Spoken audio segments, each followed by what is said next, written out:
মানবতাবিরোধী অপরাধ মামলায় সাবেক সেনা কর্মকর্তা মোজাফফর হোসেনকে বৃহস্পতিবার হাজিরের নির্দেশ দিয়েছে আন্তর্জাতিক অপরাধ ট্রাইব্যুনাল ২। সাবেক সেনা কর্মকর্তা মাসুদ উদ্দিন চৌধুরীর সঙ্গে কথোপকথনের সূত্র ধরে শহীদ রাষ্ট্রপতি জিয়াউর রহমান হত্যা মামলায় গ্রেপ্তার করা হয় তাকে।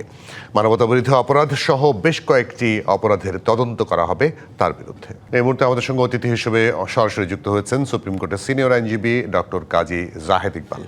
ডক্টর জাহেদ ইকবাল, আপনাকে স্বাগত। নিশ্চয়ই আপনি আমাকে শুনতে পাচ্ছেন।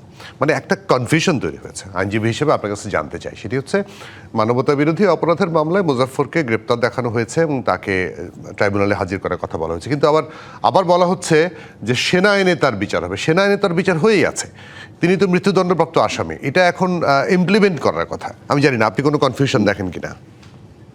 না, কোনো কনফিউশন নেই। সেনাবাহিনী আর একটা বিচার তার সম্ভবত বাকি আছে, সেটা হলো উনি আর্মি থেকে ডেজার্টেড হয়েছিলেন, অর্থাৎ আর্মির চাকরি ফরমালি না ছেড়ে দিয়ে অথবা ওনাকে আর্মি থেকে বরখাস্ত করার আগে, যেটাই হোক, উনি আর্মির চাকরি সমাপ্ত না করেই শহীদ রাষ্ট্রপতি জিয়াউর রহমান হত্যাকাণ্ডের পর উনি পালিয়ে যান। তার অর্থ হলো যে সেনা আইনের ভেতরে উনি এখনো পলাতক অবস্থায় আছেন, ওনার বিষয়টি ফয়সালা হয়নি। সুতরাং কেউ যদি বাংলাদেশের কোনো ডিফেন্স ফোর্স থেকে পলাতক অবস্থায় থাকেন, তাহলে তাকে ওই ফোর্সের আইন অনুসারে একটা বিচারের মুখোমুখি করা যায়। তো সুতরাং সেই একটা বিষয় আছে। আর ওই সময় উনি যেহেতু জিয়াউর রহমান হত্যাকাণ্ডের মধ্যে ছিলেন এবং সেইখানে উনি সেনা আইনের তার বিচারের একটা বিষয় আছে। নগদ নিয়ে এলো হার না মানা হার অফার। সর্বনিম্ন 10,000 টাকা রেমিটেন্স নগদে পাঠালে থাকছে স্বর্ণের হার জেতার সুযোগ।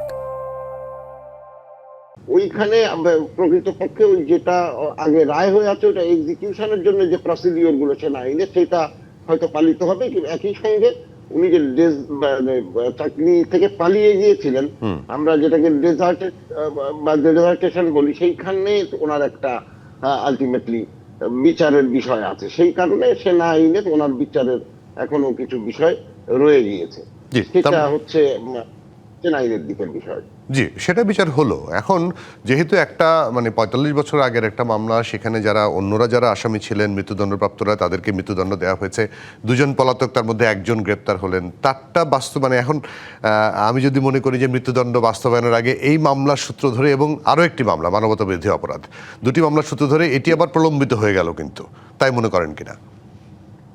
না না, আপনার ধরেন যদি ওনার যেটা মৃত্যুদণ্ড আছে পেন্ডিং, সেটা যদি এক্সিকিউটেড হয় তাহলে আর অন্যটা অ্যাবেট হয়ে যাবে, কারণ মৃত লোকের তো আর আপনার বিচারের বিষয় থাকবে না।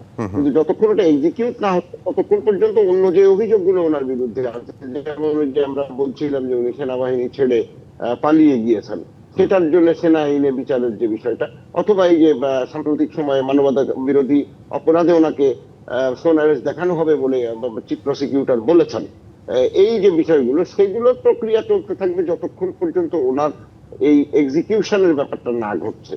এক্সিকিউশন হয়ে গেলে ল বলছে যে যেহেতু উনি ডেড হয়ে যাবেন, সেই হেতু ওনার এই মৃত লোকের মামলাটি অটোমেটিক্যালি অন্য মামলাগুলো অ্যাবেট হয়ে যায়। সুতরাং এই অন্য মামলাগুলোর কারণে ওনার যেটাতে পানিশমেন্ট, ক্যাপিটাল পানিশমেন্ট হয়ে আছে, সেটা প্রলম্বিত হওয়ার কোনো কারণ নেই। সেটার বিষয়ে কিছু প্রসিডিউরাল বিষয় আছে, সেই প্রসিডিউরাল বিষয়গুলো সম্পন্ন হয়ে গেলেই ওটা এক্সিকিউট হতে পারবে। একটা প্রশ্ন চারিদিকে ঘোরাফেরা করছে, আমরা আমাদের এই অনুষ্ঠানেও আরো কয়েকজন এই প্রশ্নটা রেখেছেন যে এই ভদ্রলোক আসলে কোথায় ছিলেন। যেটা পুলিশের বা ডিবির পক্ষ থেকে বলা হয়েছে বা বিভিন্নভাবে বলা হয়েছে যে 2 বছরের একটা অ্যাক্টিভিটি পাওয়া যায় ভারতে। এর আগে পরে কোথায় ছিলেন, এতদিন তিনি ঢাকায় ছিলেন কিনা, কিভাবে, এটা একটা ধোঁয়াশা। আইনজীবী হিসেবে আপনার কাছে মনে হয় না যে আমাদের সাধারণ মানুষ হিসেবে জানা উচিত শহীদ রাষ্ট্রপতি জিয়াউর রহমানের হত্যাকাণ্ডের সঙ্গে জড়িত মৃত্যুদণ্ডপ্রাপ্ত আসামি দেশে ছিল না কোত্থেকে তাকে ধরা হলো? জি বলুন। তিনি এতদিন তো আপনার ধরেন পলাতক ছিলেন, সেটাই আমরা ধরে নিব, সাদা চোখে সেটাই দেখা যাচ্ছে। এখন তার ভেতরে মাত্র 2-3 বছরের মতো একটা সময়ের হিসাব পাওয়া যাচ্ছে যে উনি অন্য একটা দেশে আশ্রয় থাকুক বা পালিয়ে থাকুক, যেভাবেই থাকুক, ছিলেন উনি। এখন অন্য যে আরো প্রায় 40 বছরের মতো সময়, এই 40-42 বছর সময় উনি কোথায় ছিলেন সেটা জানার অধিকার বাংলাদেশের নাগরিক হিসাবে আমাদের সবারই আছে। তার কারণ হলো যে এইটা ন্যায় বিচারের সঙ্গেও সম্পৃক্ত, এবং কিভাবে আমাদের দেশের এই ধরনের অপরাধীরা পালিয়ে অন্য কোথাও যেখানে কোথায় লুকিয়ে আছেন সেটা তো যিনি ছিলেন উনিই বলতে পারবেন। উনি যেহেতু এখন কাস্টডিতে আছেন, সুতরাং এই ব্যাপারটি সরকারের উচিত হবে জিজ্ঞাসাবাদের মাধ্যমে স্পষ্ট করে জনপরিসরে বা নাগরিকদেরকে জানতে দেওয়া যে উনি এই দীর্ঘ সময় কিভাবে পালিয়ে থাকতে পারলেন, কাদের সহায়তায়, অথবা ওনার কি আসলে এই 40-45 বছরের বিষয়টা ছিল, সেটা জানার অধিকার তো নিশ্চয়ই বাংলাদেশের জনগণের আছে। এবং আইন শাসনের স্বার্থেই আমাদের উচিত হবে বা সরকারের উচিত হবে এই ব্যাপারটা স্পষ্ট করা। শুধু তাই নয়, মানে শহীদ রাষ্ট্রপতি জিয়াউর রহমান হত্যাকাণ্ডের সময়কার ঘটনাগুলো ইতিহাস হিসেবে সংরক্ষণ করার জন্য তো তার বক্তব্যটা জানা বা জানানো জরুরি, কি বলেন?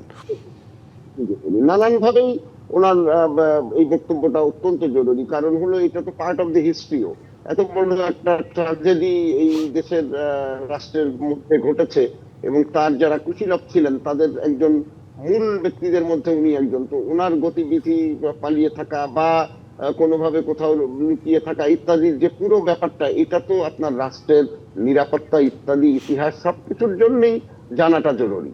সেই কারণেই এটা স্পষ্টীকরণ হওয়া দরকার এবং সরকারের উচিত সেটা জনপরিসরে জানতে দেওয়া যে কেন ওনাকে এতদিন ধরা যায়নি, অথবা কি প্রক্রিয়ায় উনি, কারণ এর আগে তো বিএনপি সরকার ক্ষমতায় ছিল 90 থেকে আপনার 2096 পর্যন্ত, তারপরে 2001 থেকে এই পিরিয়ডেও কিন্তু ওনাকে ধরা যায়নি, বা উনি যদি অন্য হিসাব আপনি বাদও দেন, তো সেই রকম একটা প্রেক্ষাপটে এইরকম একটা ব্যক্তি যিনি এইভাবে থাকতে পারলেন, সেটা কিন্তু আসলে রাষ্ট্রের নিরাপত্তা, রাষ্ট্রের ইতিহাস, এরকম একটা ট্রাজিক ঘটনার পরে আসলে লোকজন কিভাবে নানা জায়গায় পালিয়ে যেতে পারে, সেই সব নানান কারণেই আমাদের আসলে এটা জানা দরকার যে ওনার এই 45 বছরের লুকিয়ে থাকা বা ইত্যাদি কিভাবে সম্ভব। একদম পরিষ্কার। ডক্টর কাজী জাহিদ ইকবাল, আপনাকে অনেক ধন্যবাদ, কৃতজ্ঞতা আমাদেরকে সময় দেওয়ার জন্য।